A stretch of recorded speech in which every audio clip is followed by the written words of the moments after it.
గాంధీ భవన్‌లో ఉన్నాము. ఉస్మానియా విద్యార్థి నాయకురాలుగా పనిచేసి కాంగ్రెస్‌లో గెలుపులో ప్రధాన పాత్ర పోషించిన బాలలక్ష్మి గారున్నారు. ఒకసారి మాట్లాడి తెలుసుకుందాం. చెప్పండి ఎట్లా చూస్తుర్రు రేవంత్ రెడ్డి 10 రోజుల పాలన? బ్రహ్మాండంగా కొనసాగుతుంది. అర్థమవుతుంది గదా! ప్రక్షాళనంతా మొదలుపెట్టిండ్రు గదా! అంటే తెలంగాణ రాష్ట్రం ఏర్పాటైన తర్వాత కాంగ్రెస్ పార్టీ మొదటిసారి అధికారంలోకొచ్చింది. తెలంగాణ ఇచ్చిన పార్టీ అధికారంలోకొచ్చింది. ప్రజలు కోరుకొని మార్పును కోరుకొని అధికారం ఇచ్చిండ్రు. అయితే గత ప్రభుత్వం చేసినటువంటి ప్రతి విధానాన్ని గూడా మనం ఒక అంచనా వేసుకోవాల్సినటువంటి అవసరం ఉంటది. దానికి సంబంధించి ఇయాల ప్రతి ఒక్క రంగాన్ని ఇయాల అన్ని టీఎస్‌పీఎస్సీ గావచ్చు, విద్యుత్ రంగం గావచ్చు, ఇలా ధరణికి సంబంధించి కావచ్చు ప్రతి ఒక్క అంశాన్ని కూడా అంచెలంచెలుగా ప్రతి డిపార్ట్మెంట్ని రివ్యూ చేస్తున్నాడు రేవంత్ అన్న. పెద్దలు మంత్రులందరూ కూడా ప్రతిపక్షము మీ పైన అప్పుడే ఎదురుదాడికి దిగుతుంది. ఎక్కడ అటర్ ఫ్లాప్ అయిపోతది. ఈ హామీలన్నీ నిలబడవు. ఆ 2,00,000 రుణమాఫీ అనేది సాధ్యం కాని పని అది. ఇప్పుడున్న బడ్జెట్‌కి. మేమే 5 సంవత్సరాలు లక్షనే చేయలేకపోయినాం మీ ఇన్‌స్టాల్‌మెంట్‌లో అని చెప్పారు. ఇప్పుడు కాదని చెప్పి విమర్శిస్తుర్రు. ఎట్లా చూస్తారు? ఇంకొకటి నిరుద్యోగుల సమస్యనే ప్రధానంగా కాంగ్రెస్ చూపించింది. పెద్ద ఎత్తున ఉద్యమం జరిగింది. ఉద్యోగాలు పడలేదు. ఉద్యోగాలు దేనికోసం అయితే తెలంగాణ తెచ్చుకున్నామో ఆ కళ నెరవేరేదని చెప్పేసి కూడా ఉస్మానియా విద్యార్థులు మీరు కావచ్చు చాలామంది నిరుద్యోగులు పోరాటం చేశారు. దాని ఫలితమే కాంగ్రెస్ వచ్చింది. దీన్ని ఏమంటారు? ఫస్ట్ వచ్చి రైతు రుణమాఫీకి సంబంధించి వాళ్ళు కూడా రైతు రుణమాఫీ చేస్తామన్నారు. రైతు బంధు తీసుకొచ్చాను. రైతు బంధుకు మీరు 5 ఎకరాల్లో 10 ఎకరాల్లో లిమిట్ పెట్టుంటే నిధులు ఉండేవి. ఆ నిధులు ఉన్నప్పుడు రుణం మాఫీతో పాటుగా మీరు రైతులకి రైతు బంధు కూడా ఇచ్చేవాళ్ళు. కాకపోతే మీరేం చేసిర్రంటే దానికంటూ ఒక లిమిట్ లేకుండా పెట్టి కోట్లాది రూపాయలు దుర్వినియోగమైనవి. అంటే వ్యవసాయం చేయనటువంటి వ్యక్తులు, పడావు పడ్డ భూములు, 100 ఎకరాలు ఉన్నోళ్ళకి, అమెరికాలో ఉన్నోళ్ళకి కూడా రైతు బంధు భూములు పడ్డాయి, పైసలు పడ్డాయి రైతు బంధు కింద. అటువంటి దాన్ని ఇలా ఒక ప్రక్షాళన చేసే క్రమంలో ముఖ్యమంత్రి గారు ఆ దిశగా అడుగులు వేస్తూ ఉన్నారు. అలాగే మీరు ఉద్యోగాలకు సంబంధించి అన్నారు. 9.5 ఏళ్ల పాలనలో నీళ్లు నిధులు నియామకాల పేరు మీద జరిగిన ఉద్యమంలో మాలాంటి ఉస్మానియా విద్యార్థులతో పాటు వేలాది మంది, లక్షలాది మంది నిరుద్యోగ యువత, దాదాపు 80% మంది నిరుద్యోగ యువత తెలంగాణ ఉద్యమంలో ఉద్యోగాల కోసమే పాటుపడ్డది. అటువంటి పరిస్థితులలో మీరు వచ్చిన తర్వాత మీరు నియమించిన ఉద్యోగాలేంది, టీఎస్పీఎస్సీ డొల్లతనము, ఇవన్నీ కూడా గతంలో అన్ని మనం కల్లారా చూసినాం. ఇవాళ రేవంత్ అన్న ముఖ్యమంత్రి అయిన తర్వాత టీఎస్పీఎస్సీకి సంబంధించి పూర్తి స్థాయి రివ్యూ పెట్టినాడు. ప్రతి అంశాన్ని కూడా కూలంకుషంగా పరిశీలించినారు. చైర్మన్ తన బాధ్యత వహించి రాజీనామా కూడా చేసిన తప్పులకి ఇదే రాజీనామా బీఆర్ఎస్ ప్రభుత్వం ఉన్నప్పుడు రాజీనామా చేసి ఉంటే నిరుద్యోగులకు న్యాయం జరిగేది ఉండే. మేము కేసులు కూడా పెట్టినాం. అటువంటి సమయంలో రేవంత్ అన్న కూడా మాట్లాడిండు. ఇలా బీఆర్ఎస్ ప్రభుత్వంలో విసిగిపోయిన నిరుద్యోగులంతా కూడా కాంగ్రెస్ పక్షాన నిలబడి ఒక్కొక్కరు కాళ్ళు మొక్కిరు. తల్లిదండ్రులై, తాతలై, అమ్మమ్మలై, నాయనమ్మలై కాళ్ళు మొక్కిరు. మీరు 4,000 3,000 పెన్షన్లకు చూస్తే మా జీవితాలు ఆగమవుతున్నాయి అని చెప్పి వాళ్ళ కాళ్ళు మొక్కి వాళ్ళకి దండాలు పెట్టిండ్రు. అట్లా నిరుద్యోగ యువత అంతా కింద పనిచేసిండ్రు. ఇలా కాంగ్రెస్ను అధికారంలోకి తీసుకొచ్చుకున్నారు. అటువంటి సందర్భంలో ఇలా టీఎస్పీఎస్సీ ప్రక్షాళన స్టెప్ 1 అయిపోయింది. నెక్స్ట్ టీఎస్పీఎస్సీ ఏర్పాటవుతుంది. కొత్త టీఎస్పీఎస్సీ ఏర్పాటైన తర్వాత అదే నిరుద్యోగులు కోరుకున్న ప్రకారంగా మనం మేనిఫెస్టోలో జాబ్ క్యాలెండర్ టీఎస్పీఎస్ గతంలో మీరు కోరుకున్నారు సిట్టింగ్ జడ్జి విచారణ జరిగిన అవినీతి పైన అమ్ముకున్నారు ఉద్యోగాలు అని చెప్పేసి. ఇప్పుడు ఈ బోర్డు ఎట్లా ఉండబోతుంది అనుకుంటున్నారు మీరు? ఒకవేళ ఇప్పుడు మీరు అన్న ఏర్పాటు చేసుకుంటున్నటువంటి ఇలా ఐఏఎస్లు, ఐపీఎస్లు కావచ్చు, అధికారులు కావచ్చు, అందరినీ నియమిస్తుంటే మనకు అర్థమవుతుంది. ఇక్కడ ఒక కమిట్మెంట్తో, ఒక డెడికేషన్తో, కరప్ట్ కాకుండా, ఎక్కడ కూడా ఇంత కరప్ట్ కాకుండా ఉన్నటువంటి ఒక నిజాయితీ గల ఆఫీసర్లు అందరినీ కూడా ఏరి కోరి ఇలా ప్రతి ఒక్క డిపార్ట్మెంట్లో పెడతా ఉన్నారు అన్న. ఇట్లా ముఖ్యమంత్రి గారు అలాగే మిగతా మంత్రులంతా కలిసి కూడా తీసుకుంటున్నటువంటి నిర్ణయాల్లో భాగంగా రేపు టీఎస్పీఎస్సీ కూడా ఒక మంచి వ్యక్తి, ఐఏఎస్ ఆఫీసర్ గారు ఖచ్చితంగా ఒక మంచి ఐఏఎస్ ఆఫీసరే చైర్మన్గా వస్తాడని మేము విశ్వసిస్తూ ఉన్నాం. అలాగే దాంట్లో జరిగిన అవకతవకలన్నీ ఆల్రెడీ విచారణకు అన్న ఆదేశం ఇవ్వడం జరిగింది. అది విచారణ జరుగుతుంది.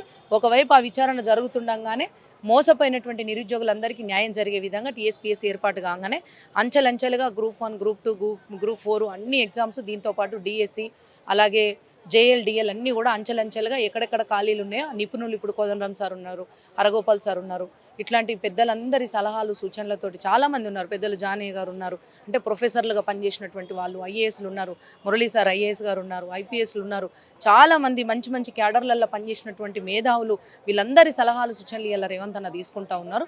వాళ్ళంతా కూడా తెర వెనుక పనిచేస్తూ ఉన్నటువంటి పరిస్థితి ఉంది.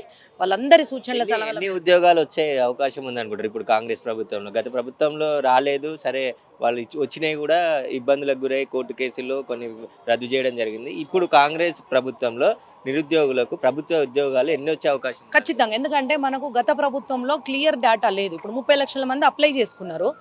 దాదాపు 2 లక్షల పైచిలకు ఖాళీలు ఉన్నాయని మాట్లాడినారు అన్ని రంగాలల్లో కలిపి. దాదాపు 25 లక్షల మంది నిరుద్యోగులు ఉన్నారు. 30 ఇట్లా ఎక్కడికక్కడ ఇట్లా అంటే ఈ నికార్సుగా ఎదురు చూస్తున్నటువంటి వాళ్ళు ఇంతమంది అంటే అంచెలంచెలుగా చూస్తున్నారు. అంటే డిపార్ట్మెంట్ వైజ్గా ఉన్న ఖాళీలు ఎన్ని అవన్నీ చూసినాక మనకు ఒక లెక్క బయటకు వస్తుంది. ఆ లెక్క ప్రకారం ఖచ్చితంగా ఉన్న ప్రతి ఖాళీని పూరిస్తాం. ఖచ్చితంగా ప్రతి ఒక్క ఎక్కడెక్కడ ఏ ఏ ఖాళీలు ఉన్నాయో, ఏ డిపార్ట్మెంట్లో ఏ ఏ ఖాళీలు ఉన్నాయో అవన్నిటిని కూడా వెలికి తీసిన తర్వాత ఉన్న ఖాళీలన్నింటిని కూడా భర్తీ చేస్తారనమాట. తెలంగాణ వ్యాప్తంగా కూడా గెలిచిన ఎమ్మెల్యేలు చాలా ఊర్లలో కావచ్చు, వేరే జిల్లాలలో భారీ మెజార్టీతో గెలిచారు. కానీ హైదరాబాద్లో ఒక సీటు కూడా గెలవలేకపోయింది కాంగ్రెస్ పార్టీ. ఎందుకు, కారణం ఏమైంది? ఇంక ఇప్పుడు హైదరాబాద్లో అంటే నిజానికి ఇక్కడ చాలా భిన్న సంస్కృతులు, భిన్న భావజాలాలు ఉన్నటువంటి వాళ్ళకి ఇప్పుడు మినీ ఇండియా హైదరాబాద్. సో ఇక్కడ చాలామంది సెటిలర్స్ కూడా ఉంటారు. చాలామంది ఇక్కడ ఉన్నటువంటి ఈ ప్రాంతంలో ఉన్నటువంటి వాళ్ళు ఏం ఆలోచించుకున్నారు, ఎందుకంటే రూరల్ ఏరియాకి అర్బన్ ఏరియాకి డిఫరెన్స్ ఉంటుంది. సో రూరల్ ఏరియాకి వెళ్తే ఏమవుతుందంటే ప్రభుత్వం మీద ఎక్కువ డిపెండ్ అవుతారు ప్రజలు. ఇక్కడ రైతులు కావచ్చు, నిరుద్యోగులు కావచ్చు, మహిళలు కావచ్చు, కార్మికులు కావచ్చు, కర్షకులు కావచ్చు, విభిన్న కులాలకు చెందినటువంటి వాళ్ళు, అంచెలంచెలుగా ఉండేటువంటి వాళ్ళందరూ కూడా రూరల్ ఏరియాలో ఇంపాక్ట్ ఎక్కువ ఉంటుంది ఎప్పుడైనా. అర్బన్ ఏరియాస్కి వచ్చేసరికి డిఫరెంట్ ఉంటుంది కల్చర్. ఎందుకంటే వివిధ ప్రాంతాల నుంచి వచ్చిన వాళ్ళు ఉంటారు. తెలంగాణకు చెందకపోయినా ఇక్కడ ఓటర్ అయ్యి ఉంటారు.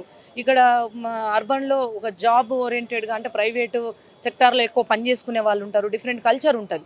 సో వీళ్ళందరికీ ఒక పొలిటికల్ అవేర్నెస్తో పర్టికులర్గా ఇగో వీళ్ళకి వేస్తేనే ప్రజలకు న్యాయం జరుగుతుందనే ఆలోచన ఉండొచ్చు, ఉండకపోవచ్చు. వారి వ్యక్తిగత అవసరాల దృష్ట్యానో, వారి వ్యక్తిగత అభిప్రాయాల దృష్ట్యానో వేసి ఉండొచ్చు. అందువల్ల ఇక్కడ అలా జరిగి ఉంటుంది తప్ప మనకు సిటీ సరౌండింగ్లో అర్బన్ ఏరియాలో తక్కువ ఓటింగ్ వచ్చినంత మాత్రాన, తక్కువ మంది గెలిచినంత మాత్రాన మనం దాన్ని వేరే అంచనా వేసేది లేదు. ఎందుకంటే మనం బాగా ఆలోచించాల్సింది ఏంటంటే ఎప్పుడైనా కూడా మన భారతదేశంలో కానీ ఇప్పుడు తెలంగాణ కానీ ఎక్కడైనా కూడా గ్రామాలే మేజర్గా ప్రభావితం చూపించేటివి.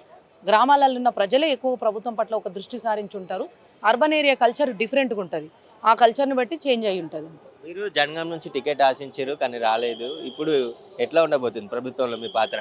ఇంకా ఏఐసిసి అండ్ పిసిసి పెద్దలు గౌరవ ముఖ్యమంత్రి గారు రేవంత్ అన్న గారు వారు మాకు ఏ బాధ్యత ఇచ్చినా మేము చేయడానికి సిద్ధంగా ఉన్నాం. పార్టీలో చర్చ జరిగినట్టుంది కదా, 56 కార్పొరేషన్లు ఉన్నాయి, మిగతా ఎవరికి నామినేట్ పోస్టులు ఇవ్వాలి, పార్టీకి కష్టపడిన ఓవర్ అనేది గుర్తించే పనిలోనే ఈరోజు మీటింగ్ ఉన్నట్టుంది మీ పార్టీకి సంబంధించి.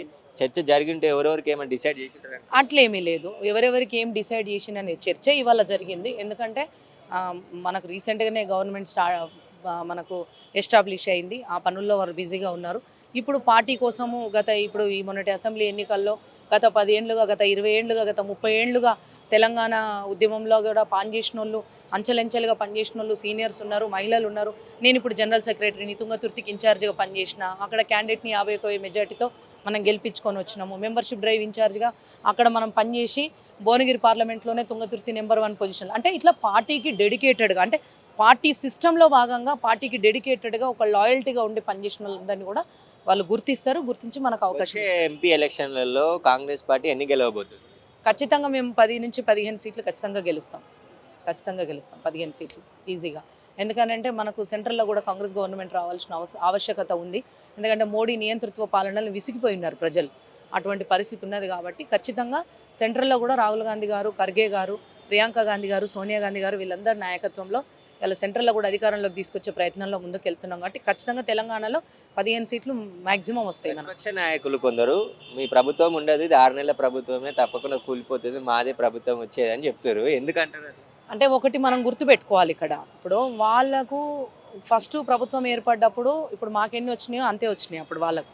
తర్వాతసారి కొంత ఎక్కువ సీట్లు ఇచ్చిండ్రు. ఎందుకంటే ప్రజలు రెండోసారి అవకాశం ఇచ్చినా కూడా వేరే ఎమ్మెల్యేలను లాక్కున్న కల్చర్ వాళ్ళకు ఉన్నది.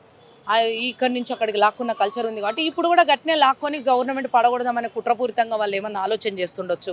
లేదా నిన్న మొన్నటి దాకా అధికారంలో ఉండి ఓ రకమైనటువంటి నియంతృత్వ పోకడ పోయిన వాళ్ళంతా కూడా ఇంకా వాళ్ళు అధికారం లేకుండా మేము ఉండలేము అనేటువంటి ఒక మానసిక రుగ్మతతో వాళ్ళు ఉన్నట్టు అనిపిస్తూ ఉంది. ఆ మానసిక రుగ్మతతో కూడినటువంటి మాటలే అవన్నీ. ఇది చాలా తప్పు మాట్లాడడం. ప్రజాస్వామ్యబద్ధంగా ప్రజలు తీర్పిచ్చిండ్రు, ఏర్పాటైంది. మాకు ఎంఐఎంతో మిత్రపక్షంగా ఉన్నాం మేము. ఆ లెక్కన కలుపుకున్నా మనకు 71 సీట్లు ఇవి.